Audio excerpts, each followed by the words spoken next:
You start reading Jung or learning about Jung's ideas, and it feels like someone is speaking to you in your native tongue that you forgot you spoke.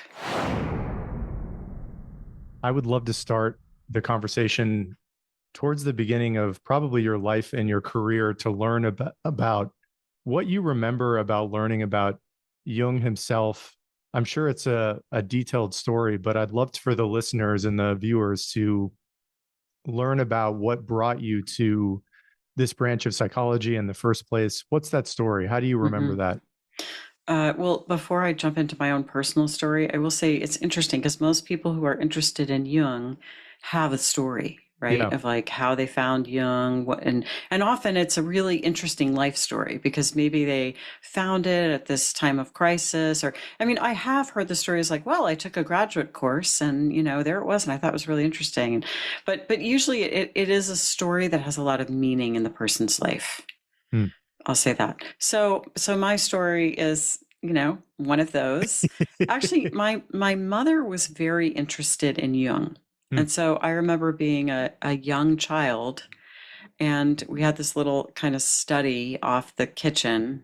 And there was a bookcase in there, and there were these black spined books in there with gold letters on them. And my mom would sit in there and read. And I remember like coming home from school and finding her in there reading those books. Hmm.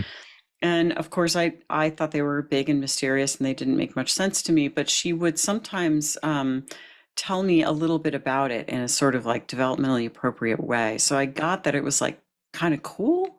Hmm. Like I remember one of the stories she told me. There's this really remarkable event that happened to Jung some number of years after his break with Freud, when he was going through a very tumultuous time, where he was in his house, and this was probably, I'm going to say something like 1914-ish, Hmm. and there was just a tremendous amount of psychic tension in the house, and it was, it's this old house, right? It has a big bell. I mean, the bell is probably like this big, and it hangs by a rope, and the bell is inside, but the rope is outside, and someone comes visiting and they pull on the rope and the bell rings. So the whole family was in the house. It was very tense, and all of a sudden the bell starts wildly ringing, and they look out and there's no one there. Hmm.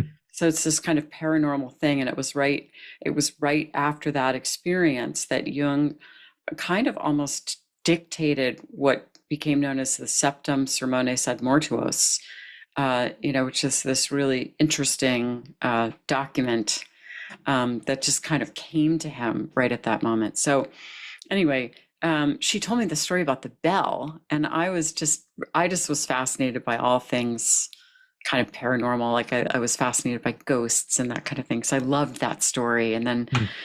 a few years ago in 2019, I got to go to Kuznacht and visit the house. And I was looking at the bell, and I said, it was actually, we were given a tour by his granddaughter. And I said, "Is that the bell?" And she goes, "Oh, that's the bell." And I was like, "Oh my God."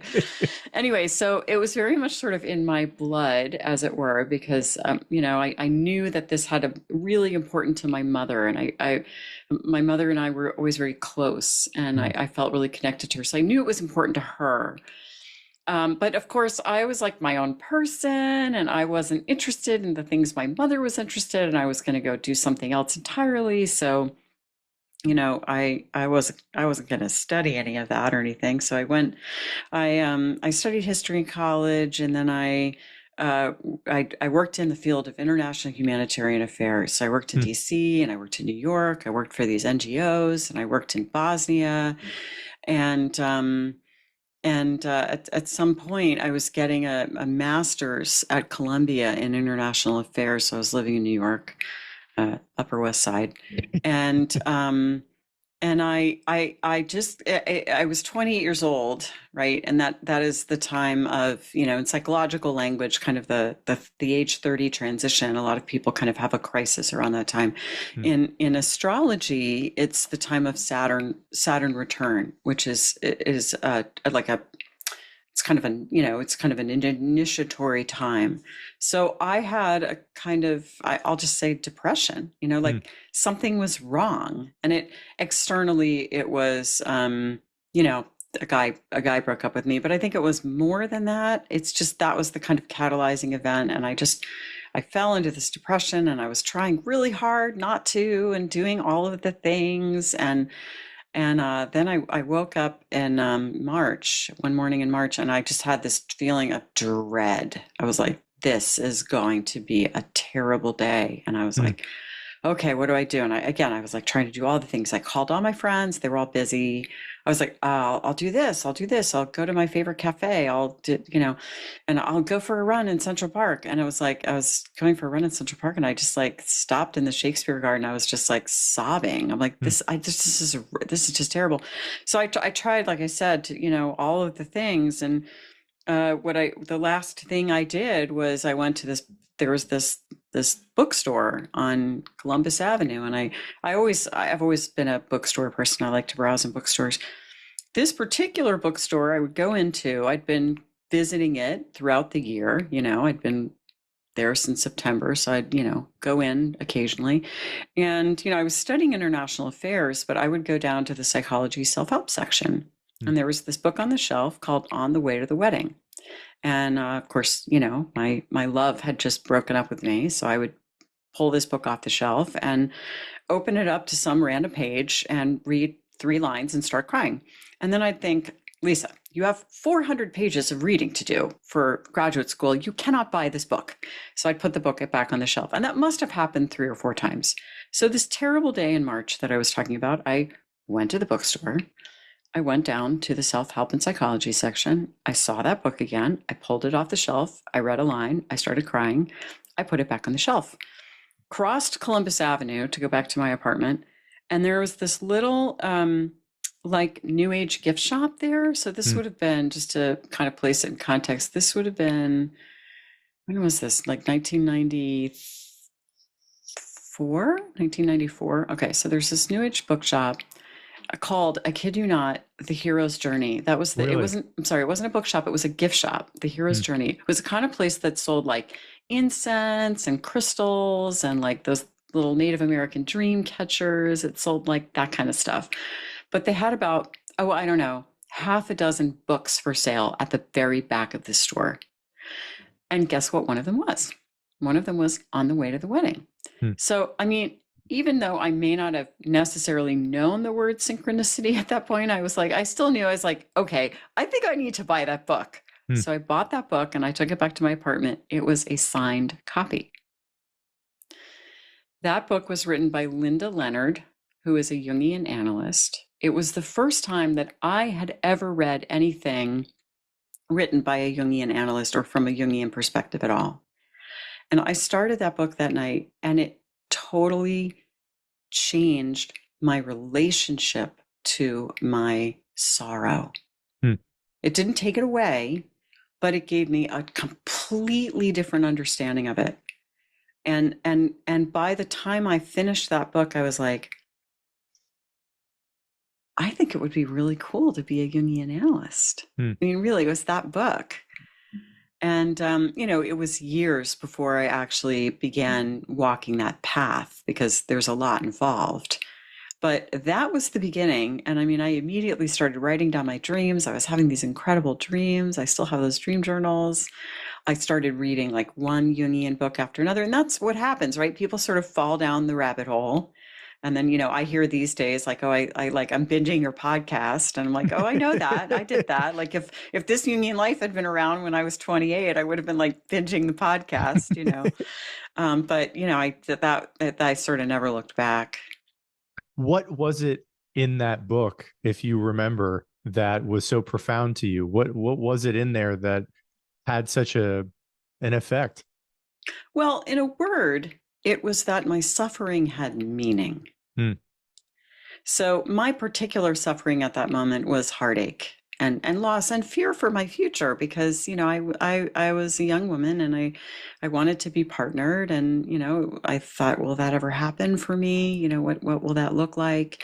And here was Linda Leonard describing a kind of archetypal journey toward, yes, outer partnership, but also toward inner partnership.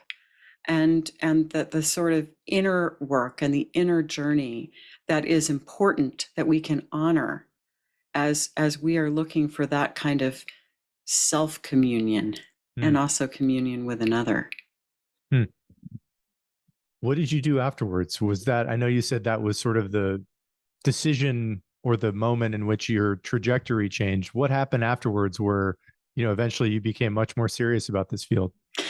Yeah, so I was supposed to do a combined master's in international affairs and law degree at Columbia. Hmm. So I was going to do the School of International Affairs part first for 1 year, and then I was going to start law school in the fall. And given where I was, and I'm trying to think about when I made this decision. It could have been after that, but I don't totally remember. But at some point, I was like, I cannot go to law school like this. Like, I just was, I mean, I was like depressed. I was like, Hmm.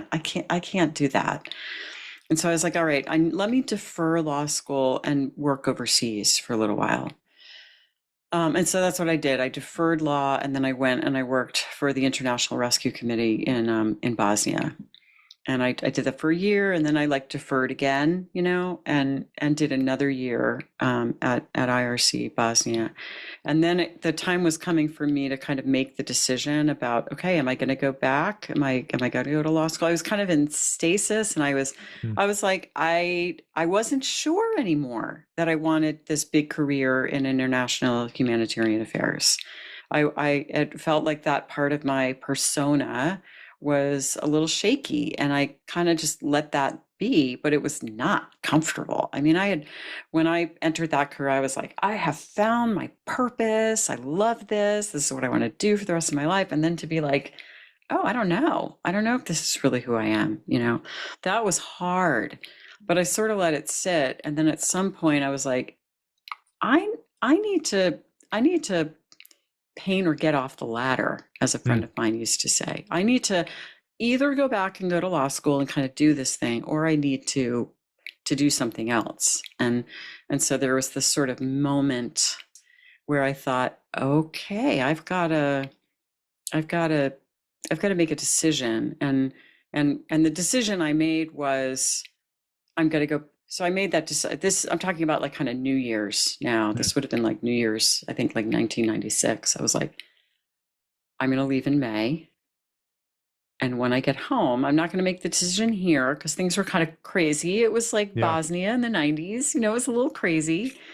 But I was like, I'm gonna go home. I'm gonna take some time. I'm gonna have a discernment process, and then I will either go to law school or I will get a mental health degree, basically. Which, I mean, there were all these like little kind of synchronicities. A lot. Well, I don't know synchronicities, but these moments, right? There was one of the. At some point, I came home from Bosnia for Christmas or something, and I was with my family, and I was like, let me just call the New York Jung Institute and find out what's involved in becoming an analyst. So I called them up. This very nice woman answered the phone, and I asked her, and she said, well, you have to get a master's degree in mental health. And I was like, I'm not doing that. I mean, no, that's too much. Like I just got another master's. Like, why would I do this? So she said, would you like me to send you the brochure? And I was like, okay. And so she asked me for my mailing address, which, because I was in Bosnia, my mailing address was actually through the organization I was working for, right? So I could give the street address, but I didn't know the zip code, and I was Hmm. like, I'll call you back later and give you the zip code, and then I didn't, Hmm. because I was like, forget it. But she must have taken it upon herself to look it up, which was probably not that easy to do then because you didn't have the internet. Yeah. But a few weeks later, I'm there in my office in Split, Croatia, and this packet of information arrives from the C.G. Jung Institute of New York. And I was like, oh, I had sort of like written it off, like, I can't do that. But there it was. So I kept on sort of, Joseph Campbell would call it, the refusal of the call, Hmm. that thing from the hero's journey. The hero hears the call, the classic nowadays the classic example is Obi-Wan Kenobi says, "Come on, Luke, join, come with me." And Luke goes, I got to go help my aunt and uncle with the harvest." So that's the call and the refusal of the call. So I felt the call. And then it was like, I have to get a master's degree and then do 5 years of analytic training? No way. That was the refusal of the call, but it didn't, as these things do, it didn't leave me. And eventually I was like, okay. So I gotta come home from the States and then make this decision about, do I go to law school, or do I get a mental health degree? At that point, I didn't even know, what my options were, or what that was going to look like, or anything like that. Hmm. You used the word persona earlier, and I'm wondering if by this point where you're making the decision to get this master's and pursue this new career, the call, as you put it, you were conscious of various aspects of your persona being popped. Um, you noted it earlier, I think, that you had told people that you wanted to have this big career in law. You had planned to go to Columbia for law school. Where were you at that point in your life in terms of coming to grips with something, I don't know, more authentic in your personality or your desires? I don't know what you remember about that, but I'd love to hear Yeah. about it. Well, I will say that my identity as a kind of humanitarian relief worker was important to me, and it was authentic. Well, I mean, I don't think it was what I was sort of put on the planet to do, Hmm. but at the time, it didn't feel like I was. It felt very important, and it felt authentic. It's just that it started to feel a little wrong, Hmm. in time, and over time, and I kind of had an increasing awareness of it. And as I began to get the sense that, oh, this is not it, that was really difficult, because um, there was something so great around, like, knowing who I was. Like, Hmm. I was this person, and I did this thing, and this is my identity. And in fact, one of the dreams that I had while I was in Croatia and Bosnia was, we all had these UNHCR ID cards that we had to carry with us all the time. And in one of my dreams, it's like, oh, I lost my UNHCR ID card, and it's like, oh, I wonder what that's about. It's like that part of my identity was getting kind of swept away, and it was pretty uncomfortable. I'll tell you, by the time I got back to the States and I was weighing, do I go, eventually I was like, okay, I did the research and I was like, okay, social work school probably makes the most sense. Kind of, I mean, at this point I was 31 years old, right? So it was fast, it was, relatively inexpensive, as opposed to, say, getting like a PhD in something. And I'd kind of done my homework. I talked to lots of people, and it's like, yeah, the social work degree will kind of get you where you need to go. Hmm. So I was like, okay, so the option is, Columbia Law School or social work school. And, it's like, I talked to all kinds of people. I really tried to have a process around it. I was listening to my dreams. But the moment, someone the other day asked me, well, what made you decide? And it was, talk about persona. I was like, in my head, I was like, but it's a top 5 law school. And I was like, oh, if that's the only reason to do it, that's not a good reason. Hmm. Right? It wasn't like, oh, but I really just, I feel so enlivened by the idea of doing human rights law.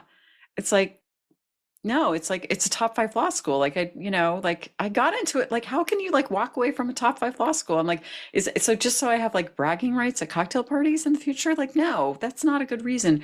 And of course, like, again, to speak to persona, I mean, I am, a little chagrined to admit this, but I guess I will just come out with it. I'm a little bit of a kind of like school snob. Like, I Hmm. went to Brown, and I'm like, at least at that time in my life, I was very, like, identified with being like, I'd go to Ivy League schools, and, like, social work school was like, oh, like, I mean, social work school is not competitive. And Hmm. I was like, a good student, and I, like, got good SAT scores, Hmm. and it's like, I don't go to social work school, that's not, it's not prestigious, Hmm. and I was like, I do things that are prestigious. So it was a real kind of confrontation with myself, and, when, as you say, kind of with persona, to be like, that's not really the right reason to make a life decision. So that was my moment of clarity, actually, was recognizing that what was hard was turning down the prestige and doing something that really doesn't have prestige. You talked about your dreams being a key component of that decision. I'm curious if you remember if there were other, more positive instincts or gut feelings about the alternative option to Columbia Law School. Do you remember Mhm. there also, in addition to admitting the snobbery perhaps about the interest in being at a very prestigious law school, there was also, a bit of an internal calling to go do social work or to follow a different path? Well, I think I definitely felt very called to pursue becoming a Jungian analyst. And I think that call had started when I read that book. Yeah. And it sort of didn't leave me. There were these, like I said, there were these times when I was like, oh no, I can't do that or whatever. But it did not leave me. So the whole 2 years that I was working in Bosnia, like I remember one night going out, there was some kind of high profile person that came through. I can't remember who it was now, but it was someone that I would have been like, oh my God, I get to like have dinner with this person, And so, they came through and we like, I can't remember. They were with a donor or something. And I had like known their work and really admired this person. And we all went out to dinner. And I'm sitting there at dinner with this person and some colleagues. And I'm just thinking, yeah, I'm reading this great book about, the archetypes and Wagner's Ring Cycle, and I really want to get home and read that book. And I was like, Mm. I wasn't there at the dinner because I just wanted to go home and read that book. And I was like, that's interesting. So the calling was very much there. It was more like, I mean, I think that by the time I was making that decision, I probably knew what I really wanted to do. It was just scary Mm. because the other thing besides the prestige is that there's a certain like bird of the hand quality to, hey, I'm in law school, I could probably have a great career, versus I could go to social work school, which I don't know anything, like I didn't take a single undergraduate psychology course. I'd never done anything like counseling.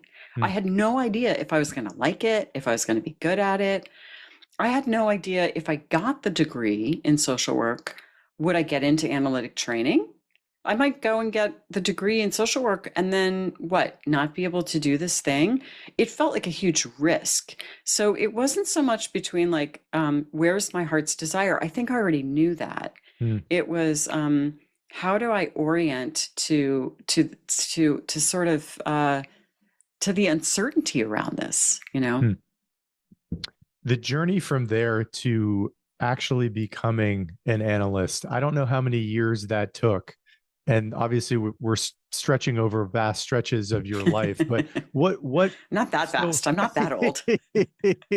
what's important to remember about the years leading up to you actually becoming an analyst yourself? I don't know if there are stories that you still like to tell, but I'd love to hear about that journey from taking the leap to actually becoming someone who is, doing what you've done all these years. hmm well, so I came back to New York and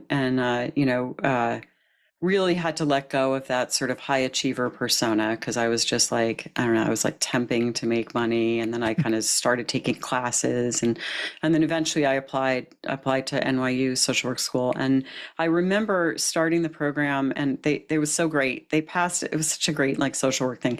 They passed out index cards to us on the very first thing they did. And they said, write down your greatest fear. Hmm. And I was like, oh, that's an interesting question. I thought about it. I thought, ooh, my greatest fear is that I won't like this. Hmm. Like here, I've just sort of totally reworked my whole life. And now I'm like, what if I don't like it? Hmm. And in fact, I loved it. I loved social work school. It was great. It was so wonderful. It was one of the best educational experiences I've ever had. I loved NYU. I loved my field placements. It was just so exciting.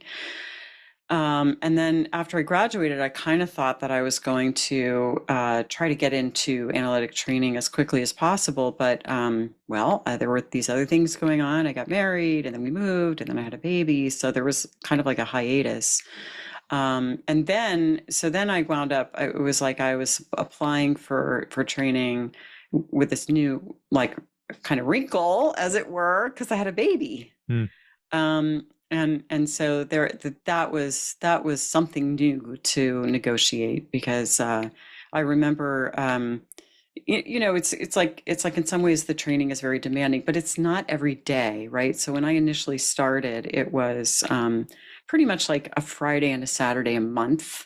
So it's not like a tremendous time away to be from be away from a baby or anything. But I remember she was about, how old was she? She was about, oh my God, she must have been, yeah, she must have been just like a little over a year old when I started. Mm. And and I remember kind of course, feeling torn. Like I went to the first session of training and I was like, do I really want to be doing this? Like this is going to be time away from my child, at that point, just one.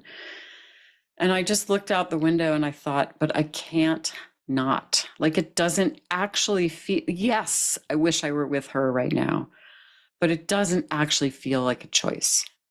It doesn't feel like a real choice. I have to do this. Mm. So, and in fact, like, I have to say that, and I'm very lucky, because I had a kind of personal situation where I could do it. It's not saying it was easy, but, I had a supportive husband, and, it was, in some ways, it was lovely to be able to be a mom and in training. Mm. And training took me 8 years, and I took a year off the year my son was born. So calendar wise, it was 9 years later that I graduated. Mm.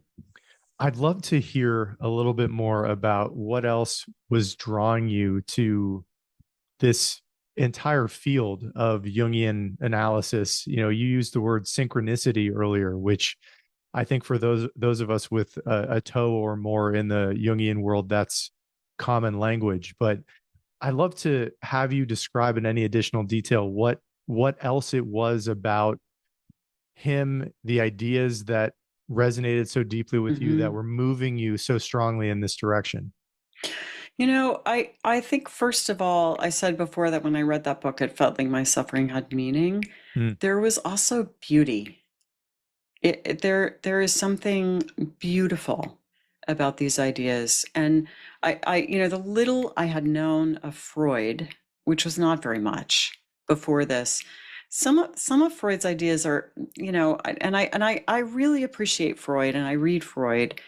And I think he was a genius. And I still think this, though, what I'm about to say, there's something kind of ugly about his Mm. ideas. Mm. There's something unappealing about the idea that we, all want to sleep with our mother and murder our father. And of course, I think in some ways he's totally onto something. It's not like I don't think it's true, but his ideas are more about, it's, his one of his nicknames in his circle was the conquistador. Mm. And it is about sort of, I'm going to conquer the unconscious and this unruly unconscious, and that there's a lot of kind of smutty things in the unconscious, and Jung's, one of the big differences between Freud and Jung is how they viewed the unconscious. So for Freud, it was the repository for things that were maybe repressed, forgotten, or had never kind of made it over the threshold into consciousness. For Jung, it's all of that, and it is the gateway to the collective unconscious, this eternal storehouse of archetypal images. And it's also generative. The unconscious in Jung gives birth to surprising new ideas all the time. It's the sort of nursery of creativity. Mm. And so that's a beautiful idea. It's like, yeah, there's some really unpleasant things in the unconscious. Sure, there's repressed wishes and things I'd rather not know about and all this stuff, but there's also beauty there. And I think that was huge for me, is that it was expansive, and I want to say something, like ennobling. Well, I mean, it's kind of an optimistic psychology, and it's also a sort of strengths-based psychology. Whereas, in Freud, it's sort of we're looking, and actually just in psychiatry in general, we're like looking for the pathology. In Jung, there's this sense that we're all growing toward wholeness. That's what we're meant to do, and we're sort of naturally doing it, and that sometimes we might get blocked in that, and that's when we become symptomatic. So, in Freud, it's like the source of pathology or suffering or neurosis, let's say, is, we have these repressed wishes. We really want to, we fantasize about having sex with our father, and that's whatever. And I mean, that's of course too pat. I'm not trying to be dismissive, but that's the gist of it. Whereas, as Jung said, we need a connection with wholeness. We need a connection with meaning. We need a connection with something transcendent. It's like, woo, sign me up for that. It just, first of all, it also felt right. And I've talked to so many people, I talk to people who are a little sheepish because they'll be like, oh, I just found Jung like 2 months ago and I don't really know what I'm talking about. I'm like, no, you know what you're talking about. Because I think for a lot of people, the way I describe it is when you start, and this was absolutely the way it was for me reading that book in my apartment that night. You start reading Jung or learning about Jung's ideas, and it feels like someone is speaking to you in your native tongue that you forgot you spoke. Mm. It's like, oh, of course, this sort of like explains everything. It's like not in a reductive way, like, well, now I have no more questions and all the mystery's gone, but like something just shifted for me, and I was like, yes, this didn't make sense before, but now it does. And that didn't make sense before, but now it does. And it was like just new vistas opened up. So it's beautiful. Hmm. As you look back on that, I love that idea about what people fundamentally are searching for is wholeness. I've gotten a chance to talk to Jim Hollis a couple times, and he said, I think something like, he was quoting Jung, that the point of life is not goodness, but wholeness, something like that. And well, yes. Go ahead. No, I was just going to say, individuation is his big idea, and the point of individuation is wholeness, not perfection. Mm. Yeah. I wonder at that, as you look back on your life, in the moment where or the moments when you were deciding to change your trajectory, and I know Jim has a very similar story in a very different context, but had you forgotten something? Was there a wholeness you think you were, I don't know, denying or hadn't been honoring in some way as you look back? I totally get it. I also fell prey for a long time to the prestigious academic pursuits, and I was obsessed with that for many years of my life. But I'd be curious how you think about that now. I wouldn't say like, oh, I was denying, I was repressing something. It wasn't like that. I mean, I think, to your question, what Jung says, which I think is sort of true, is that we're all born with an innate sense of wholeness that's kind of unconscious. And then we have to develop an ego. So we lose that wholeness. And it's not like I think that there was anything kind of false or, I wasn't being true to myself when I was, pursuing prestigious academia, blah, blah, blah, blah. In fact, that served me very well. I loved my education, it was great. It's just that it was less about, oh, I've been repressing something and now I found it. And it was more about like, I'd wandered into the forest of identity development, just like we all do, and adolescence and everything, and came out the other side with a pretty good working identity. And then it was like, no, this doesn't really fit. This doesn't. It was a gradual process of finding something, of finding. I do feel like in some sense this was my destiny. I mean, maybe that's a little sounds sort of fanciful or something, but it feels to me that way. It feels like this was my destiny, and it took me a while to find it, but it should. One doesn't necessarily know one's destiny some people do. Some people know their destiny when they're 4 years old.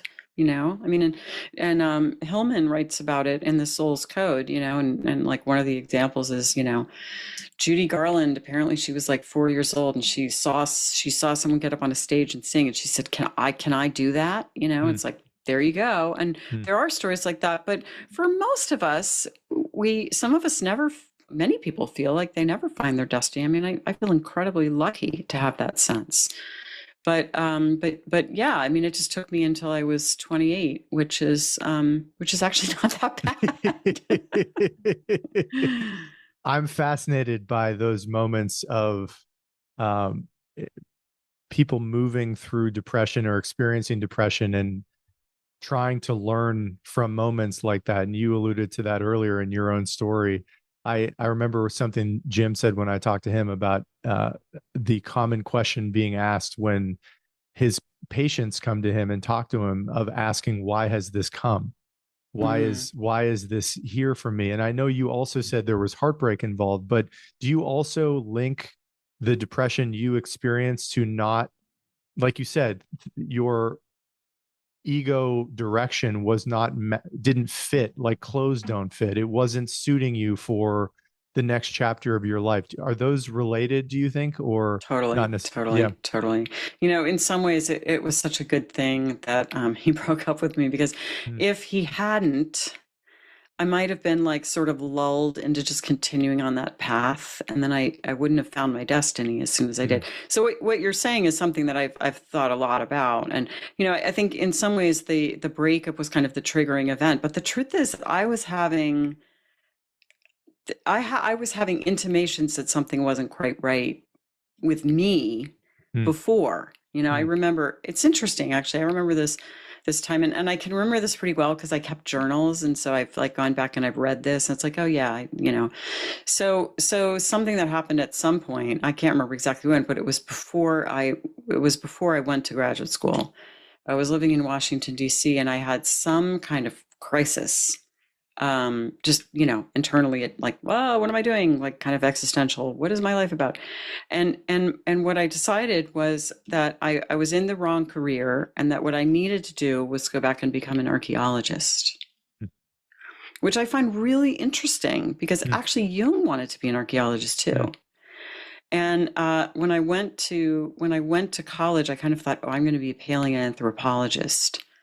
But it's fascinating to me because and then I didn't wind up studying that, but I did study history. But there is something about being really interested in the deep origins of things. mm, And I thought I did become an archaeologist, actually. I mm, became a sort of archaeologist of the soul mm, in a sense. But to me, I look at that, you know, because and at that point, when I was writing in my journal, whatever, you know, crisis I was having at age 26 or something, I didn't have the language for, you know, I think it'd be really interesting to cultivate my inner life and think about my dreams and what about archetypes. I like at this point I kind of knew who Jung was because of my mom, but other than that, you know, no understanding. So it's like I hadn't found it yet. So it's, you know, Jung has this beautiful quote: "The right way to wholeness is full of fateful detours and wrong turnings."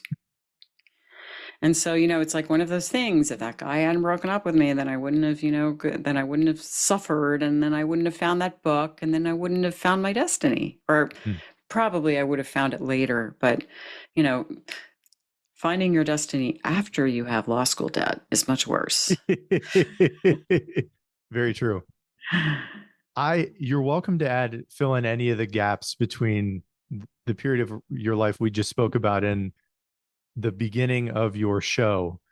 We talked about this a little bit before we started recording, that I just in my own little life have heard Jung's name come up so many times independently, weirdly, mostly with younger men, um, in my circle and in podcast conversations that are not being recorded with people I'm about to talk to. And I know how popular your show has been.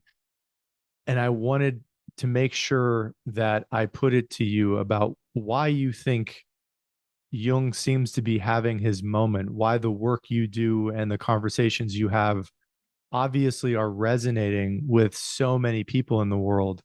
I don't want to skip necessarily too far ahead. So if there's other stories you think are important to fill in between, you beginning your training, I'm sure there are between your training and beginning your podcast, this Jungian Life, please feel free to. But I wanted to make sure to bring that up because you're in a better position than almost anyone to give your reflections on that. Yeah. Well, there's not really that much interesting happening in the meantime. So we started the podcast in 2018, and I think if I'm going to be honest, Jung was all. So I think of Jung as like those perennials that you plant in your garden that come Mm, back and come back and come mm, back, because you can see cycles of recurrence of, there was a kind of flourishing of Jung in the 60s, mm, and then there was a real flourishing of Jung. I guess it was like probably the late 80s, the 90s. That's when there were all these Jungian bestsellers. mm. The Thomas More book, Care of the Soul, which Yeah. was a great book. There was The Soul's Code, and I think was a bestseller too, Hillman, and he had some other books that did really well. There was Women Who Run with the Wolves. This was the age of Robert Johnson. There was, Iron John and Robert Bly and the Mythopoetic Men's Movement. There was like this huge flourishing in the culture at that point, which actually kind of that's the moment I found Jung, right? Because that's that the Linda Leonard book that I referenced before, Linda Leonard also, I think that was a selling book. So it's like it pops to the surface, then maybe it kind of goes away again. But I think it just recurs and it comes back. And one, to be honest, one of the things that initially made it pop up, I think recently in about maybe 2016 or 2017, was Jordan Peterson. Yeah. So Jordan Peterson kind of went viral, and especially among young men. And Peterson's been very influenced by Jung. He talks a lot about Jung in his lectures. It's been a long time since I've kind of listened to anything he's done. So I don't know if he's still talking about Jung, but back in 2016, 2017, he had a lot of his kind of university courses online. He taught this course at, I think it's at the University of Toronto where he was, Mm. called Maps of Meaning. And the whole thing is online, and it's actually fabulous. I loved listening to it. And I've heard some people say, oh, well, he gets Jung wrong. I don't know that I totally agree with that. I think he's actually, what I recall of him was that he was really good with mythology. Mm. He really kind of gets that. He's in a sort of Joseph Campbell kind of way. He's in that vein. Mm. But it really spoke to young men in particular, and I think it was. It was again, it was that sort of, it was a call to, it was a call to adventure. It was a call to responsibility. And it's, again, it's ennobling. It's like, no, you're not toxic. No, you're not broken. You have this, inborn potential for wholeness. I'm really sort of wildly paraphrasing what I think people heard, but I do think that's part of what people heard. And then we started our podcast in 2018, and the idea was, this is for fun. We were paying, to there was no way one of us was gonna like produce it. So Mm. we knew we had to pay for a producer and, build a website and all that. It wasn't a ton of money, but we were paying out of pocket purely as kind of like fun, like it was like a hobby kind of thing. Yeah. And we said, we'll do it for a year and then we'll see. So we kind of made this commitment to do it for a year. And then like we started in April, and by like June or July, I was like, holy shit. Like, like I remember the day we had 10,000 downloads, and I was like, 10,000 downloads, like, oh my God. And then we had something go kind of like mini viral in August, and I was like, wow, something's going on. And it very quickly picked up speed. And I remember someone like contacting me and being like, how'd you do it? What was your marketing strategy? I was like, marketing strategy? Like, I don't know what you're talking about. And I thought, what is it? And it has been very successful. And we've never really marketed it. Which is sort of amazing. And when I think about why it's so successful, I don't think it's, I mean, I think we do okay, but I don't think it's us. I think it's this man's ideas, Hmm. and I think people are hungry for depth. And we have these paradigms in the world now. We have these paradigms in the world that deny depth. So these kinds of ideologies, whether or not they're on the right or the left, they are stultifying, and they actually block depth, because ideologies look to place the bad guy out there. Hmm. Ideologies are all essentially kind of paranoid, Hmm. because they all tell us that the evil is out there somewhere. And that's not what Jung says. Jung says, hey, look within. Which in some ways is much more frightening. I mean, it's much easier to believe, oh God, there's these bad guys out there, whether it's, illegal immigrants, or whether it's like, MAGA, right? Like Hmm. it's the enemy's out there. But Hmm. what if we say, wait a minute, that makes us feel safe and secure, because then we can like do something about it. We can defend against it. But what if we say, oh my God, what if the enemy, what if the stuff I need to be worried about is actually in here? I Hmm. mean, at first that's terrifying, but then it's actually like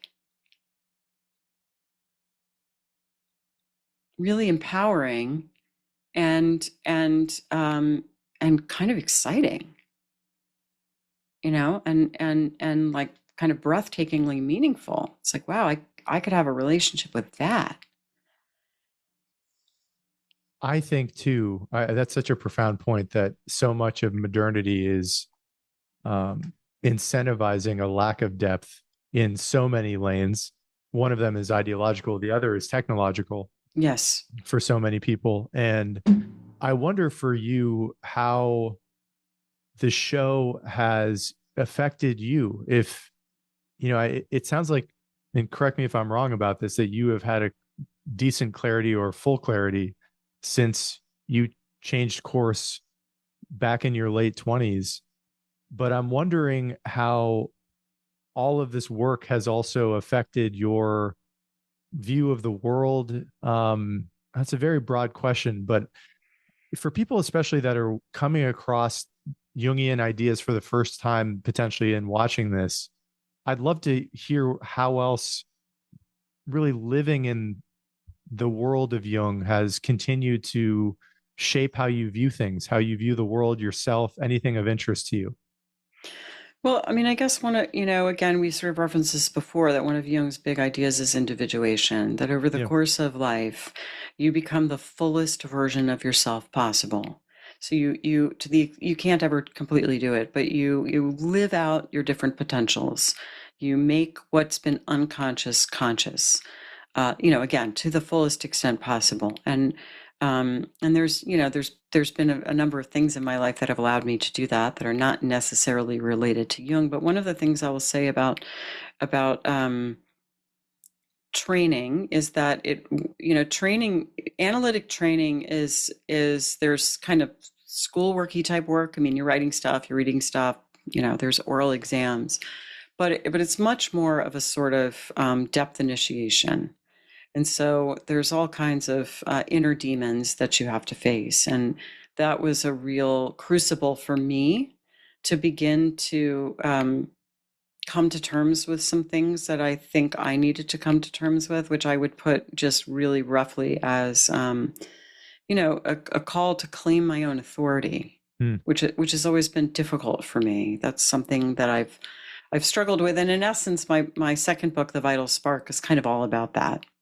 Not so much about my personal story, but just kind of what I know about that now, both dealing with it myself and with other people. Anyway, so and then coming out of training and beginning to kind of be a bit of a public person eventually, that was a different degree of doing that thing of claiming authority, because if you sort of stand up in the world and you say something that you really believe is true, that other people may not agree with you on, but you have a strong conviction that it's the right thing to do, and you've you feel like you're speaking from a grounded, measured place, you're going to take some slings and arrows, Mm. and I did some of that. And that was like a profound growth experience for me. And I don't think I would have been able to do that if I hadn't done analytic training.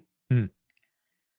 Um, and then starting the podcast was a bit more of that in a sense, because it gradually, I mean, I remember when we started it, Joseph sent out an email to like other analysts telling people we started. I'm like, oh my God, don't tell anybody.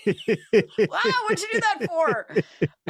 Because I was like, oh God, what if they don't like it? Or what if we say something and it wasn't right? So just kind of putting yourself out there was really kind of scary. But again, I think so I had this thought. Now it was a couple of years ago. It was maybe 3 years ago, but I was like, oh, when I said that I found my destiny in that book. One of the beautiful things about that book by Linda Leonard, and she's written a bunch of other ones too that are really great. So definitely recommend people looking up her books. But she wasn't writing for other Jungian analysts, right? She was writing for me. That's who Mm. she was writing for. She was writing for like the person who feels lost, who doesn't know anything about Jung, who maybe has a kind of inclination to be interested in inner work but has never done any, and she was able to translate Jung's ideas into understandable, accessible language without losing depth. Mm. And I sort of grasped that about the book pretty quickly. I was like, whoa, this is amazing. It's deep, but it's like readable. Mm. It's not like you have to like prop your eyelids open to read it, because it just flows. It wasn't difficult at all. It was a pleasure. And I think that when I read that book, I thought, yeah, I think I want to be a Jungian analyst, maybe. But the other thing I think I got, which I didn't even articulate at all to myself, but I think it was in there, is I want to do that. I want to, I think part of the reason I was put here was to help popularize Jung. Mm. And I think I'm doing that. I think the podcast is part of the reason why Jung is having a resurgence. May not be all the reason, but it's part of it. And I'm very, very proud of that. I think I can't really imagine, in some sense, a better contribution that I could make. I mean, if I were some brilliant scientist who could sort of figure out global warming, that would be great. But that's not my strength. But this is something I can do, and I think it is the medicine the world needs. So I'm very honored to be able to be part of that. I don't want to sound grandiose. I'm just part of it. Mm. But I think sort of being a popularizer of these ideas and knowing that it reaches people and that people feel helped and that people feel moved and that people, I think people have listened to the podcast and then they've changed course and they've said, gee, I think I want to become a Jungian analyst. And I'm like, great, the world needs more of us. I wonder if you've thought a decent amount about this, because I have long held this conviction that another reason potentially why there has been this resurgence in interest, partly driven by your show, is the exodus from formal religion in definitely our culture, but I think globally, and the space that has been left for many people to seek out the kind of meaning and depth that historically religion has filled in people's lives. I remember Jim telling me the story about Jung's life. I'm sure you know this, about Jung's father being, I think he came from a family of preachers He and was or his father pastors, was a parson. Yeah. and he knew his dad didn't really believe in what he was saying, but he told his son, this is just what we do. This is just Yes. who we are. Yes. And I'd be curious to know if you have thought a decent amount, I bet you have, about how another current that is leading people in your direction, in Jung's direction in general, is the phenomenon of the exodus from organized religion. I wonder if you have any comments Yeah, on that. and Jim actually has written about this or spoke at least spoken about it beautifully. I don't know if I read one of his books where he talks about it or just heard him talk about it. Jim, I remember Jim saying something like, psychoanalysis had to be invented when it was because God was dead, right? Mm. And Jim will say religions are great psychotherapeutic systems, right? And so when those psychotherapeutic systems stopped working for most people, we needed psychoanalysis. And Jung would say, Jung said the majority of people that come to me are people that are having some kind of crisis of meaning. That's their problem. And if they come to me and they're, let's say, a practicing Catholic, and that container, that vessel still holds water, he kind of sent them on. He's like, just go to mass. Mm.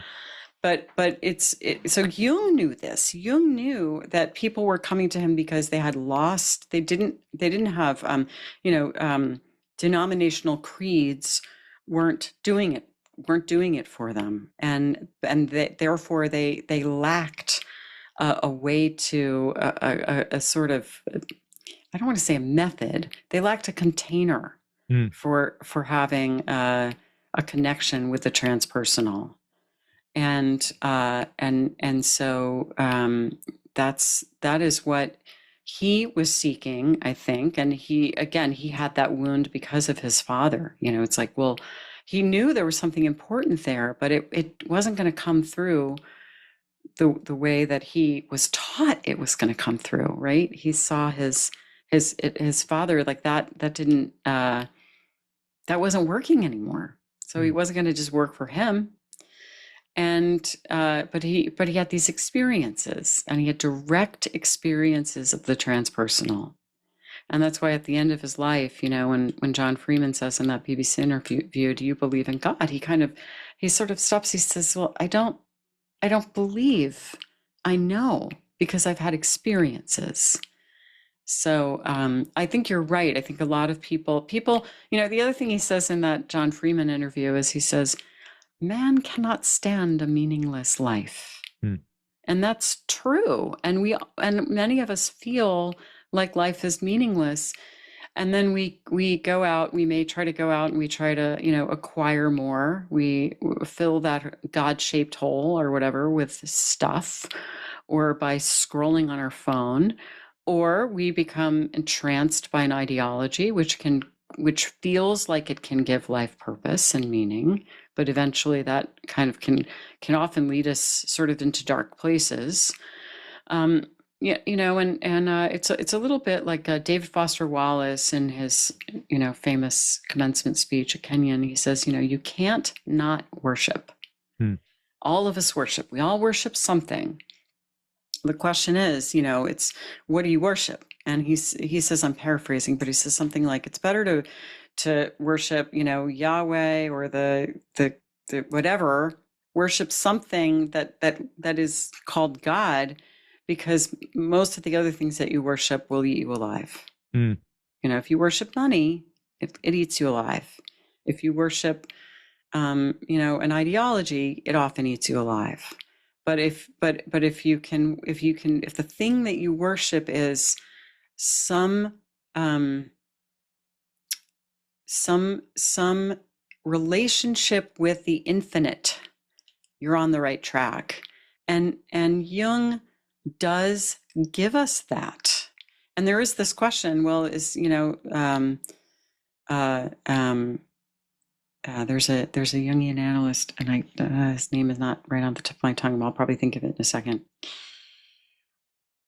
Anyway, he has kind of worked with the idea that, yeah, is Jungianism a religion?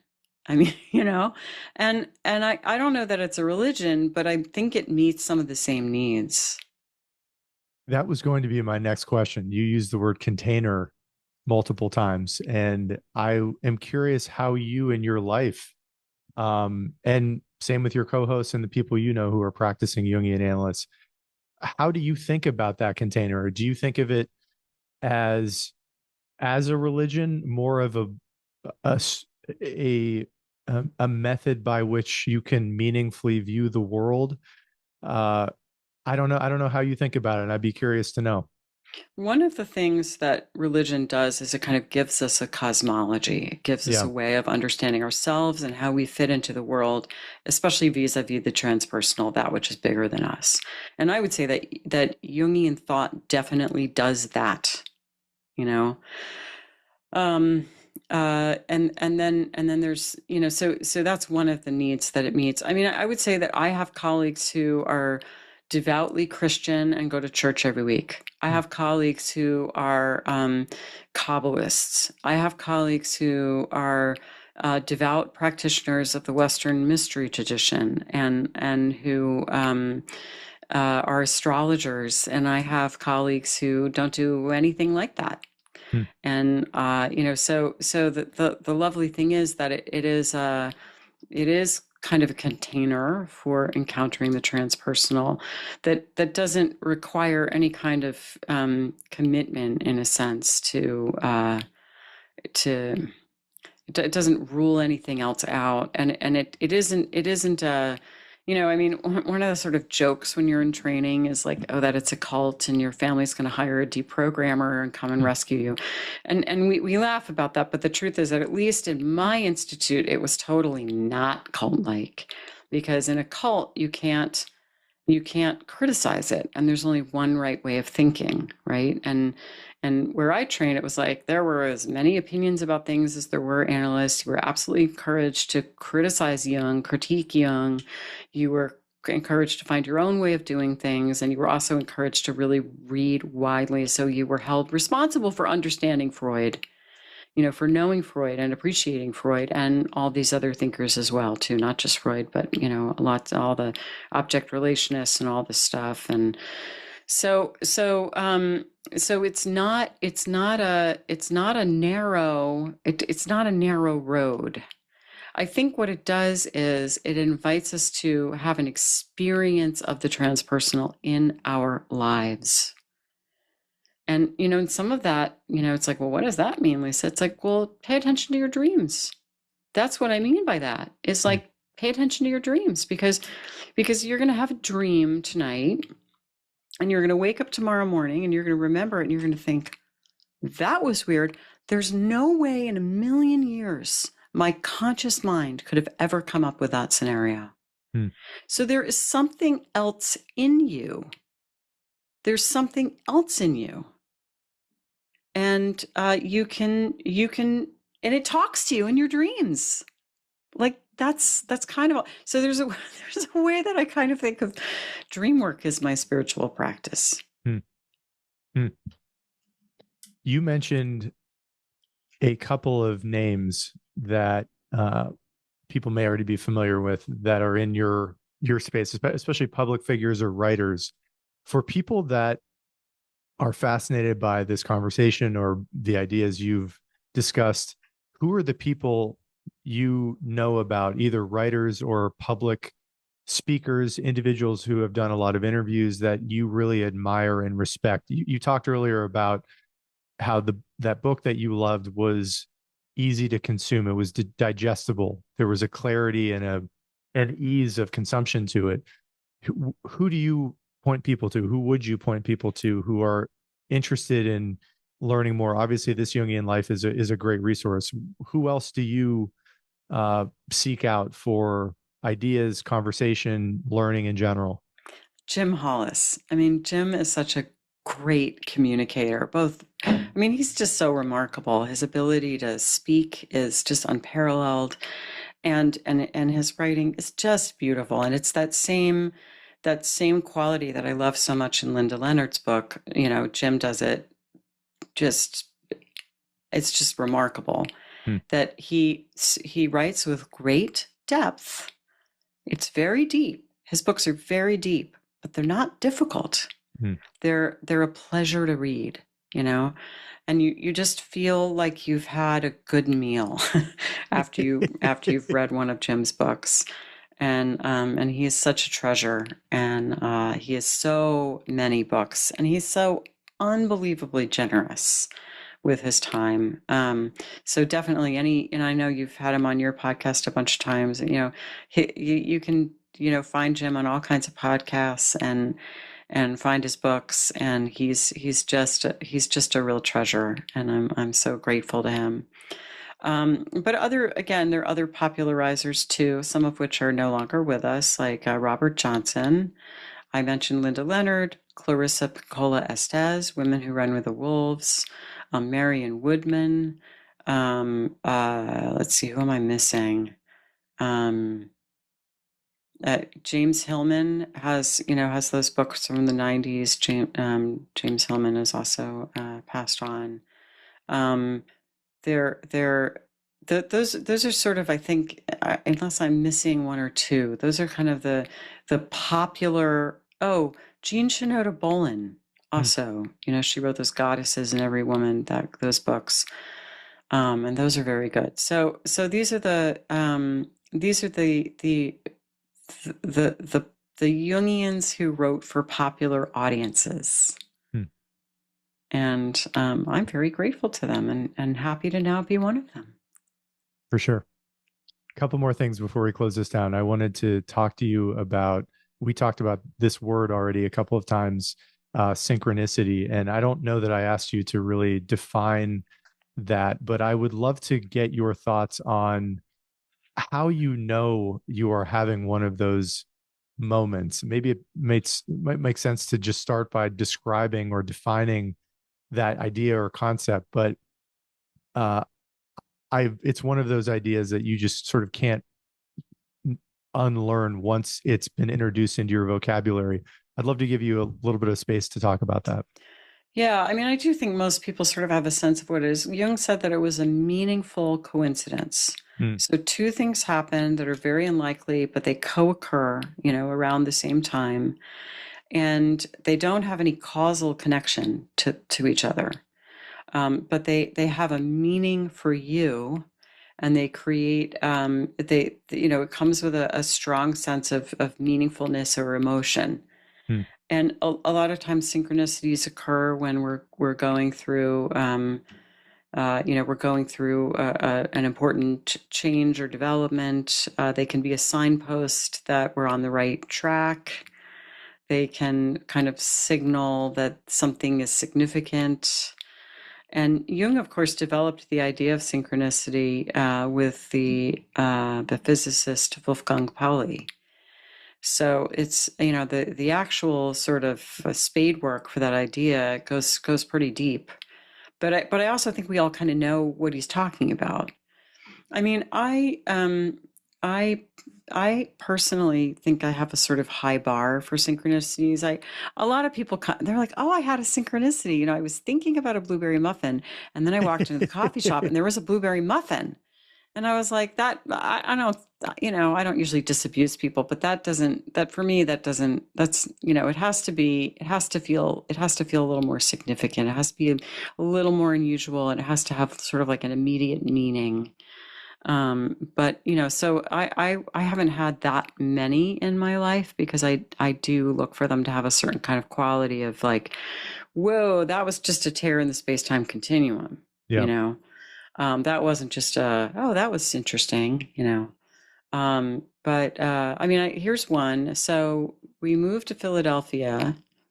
When I got here, I was like, wonder if I can like study Jung here. There's a Jung Institute. And again, this was like sort of like in the early years of the internet. This was like 2000. I can't even remember. I think, did I look it up online? I probably did, but I probably didn't. Anyway, I was like, oh my God, there's Jungian training that takes place on Rittenhouse Square, which is 10 minutes from where I live. So that was the first thing that was like, I didn't know that. I thought, okay, we're going to move to Philadelphia, and when I do analytic training, I'm going to commute to New York. But I move here, I'm like, oh God. So then I rent office space, and I go to visit to see the office space, and like there on the door, it's like, the name of this analyst, Jungian analyst. And I was like, I'm renting office space from a Jungian analyst. It's like, okay, that's weird. you know. That the both those things together, all of the stuff around that, turns out that analyst was really good. She was actually the director of training at the, and it was all like 10 minutes from my house, Mm, really, mm. that felt like a sign. Or actually, even the better example was when I found that book the second time that day, and it was a signed copy. It's still sitting on my shelf right over there.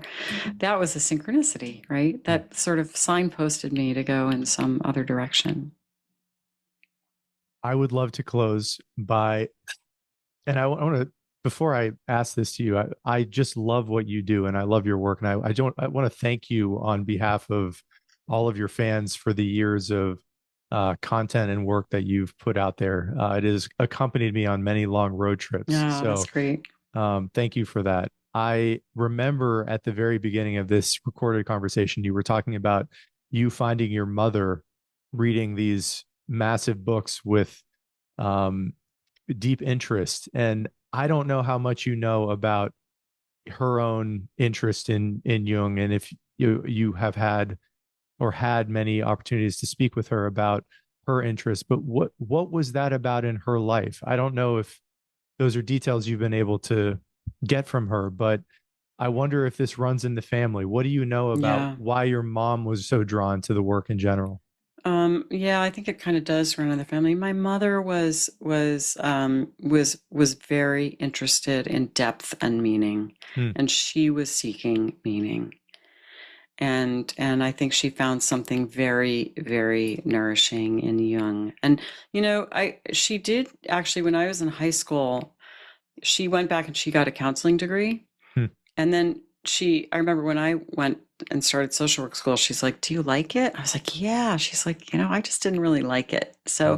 So I wonder if she wondered about becoming an analyst. She didn't, pursue it past that. I was totally, totally caught up and, very age appropriately solipsistic. I like barely knew that she was getting a degree because I was like, I was in high school. I was like, I was living my life. But so we never had any real conversations about that. And then she knew I was interested in it. By the time that I got in, I was very happy. I remember getting into being accepted into analytic training and calling her and telling her, and that was a really nice moment. By the time I graduated, her dementia was to the point where she she didn't she didn't really know what it was that I Yeah. did. She would say, what do you do? And I'd say, oh, I'm a Jungian analyst. And she'd say, oh, that's nice. And then a little while later, she'd say, what do you do? It was that. So that's sad for me that I never got to kind of share that with her or discuss it with her. But those books are very meaningful to me. I have kind of her whole library of Jungian books, and her copies of the collected works have all of her notes written in the margins. So I feel like that's her legacy to me.